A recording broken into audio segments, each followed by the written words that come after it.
20 वर्षानंतर दोन ठाकरे बंधू एकत्र आले. आपल्यासोबत मामा आहेत, त्यांचे मामा आहेत. मामा, मागील बऱ्याच दिवसांपासूनच्या चर्चा होत्या ठाकरे बंधू एकत्र येणार, त्यानंतर तुमच्या प्रतिक्रियाला भावनिक झाला होतात.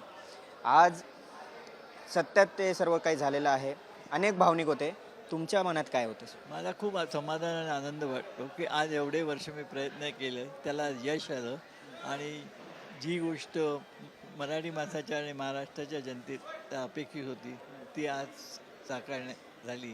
ह्याच्यामध्ये मला खूप समाधान आहे आणि ईश्वरचरणी हीच प्रार्थना करतो की अशीच त्यांची एकजूट राहावी. बऱ्याच वर्षानंतर हे सर्व दोन्ही बंधू एकत्र आलेत. खरं तर तुम्ही सुरुवातीपासून प्रयत्न करत होतात, बाळासाहेब हयात होते.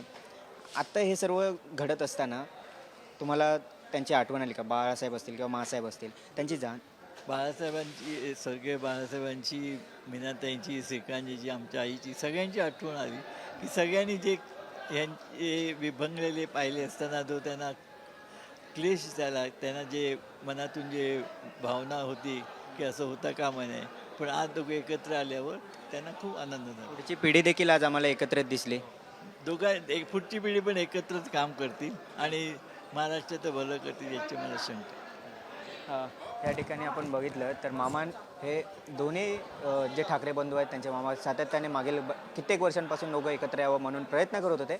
मात्र आज जो क्षण आलेला आहे, दोन बंधू एकत्र आल्यानंतर आज त्यांचे मामा देखील भावनिक झालेत आणि भविष्यात जी पुढील पिढी आहे ते देखील एकत्रित काम करेल असा विश्वास व्यक्त करत बाळासाहेबांची उणीव नक्कीच जाणवली, मासाहेबांची, याशिवाय राज ठाकरेंच्या वडिलांची, सर्वांचीच उणीव जाणवली. मात्र हा भावनिक क्षण आहे, आनंदाचा क्षण आहे, अशा भावना देखील त्यांनी व्यक्त केल्यात. व्हिडिओ जर्नलिस्ट रोहित शिगवणसह गिरीश कांबळे, साम टीव्ही, मुंबई. आता isakal.com आहे देशातील नंबर 1 ची मराठी न्यूज वेबसाईट. प्रत्येक अपडेटसाठी isakal.com ला नक्की भेट द्या.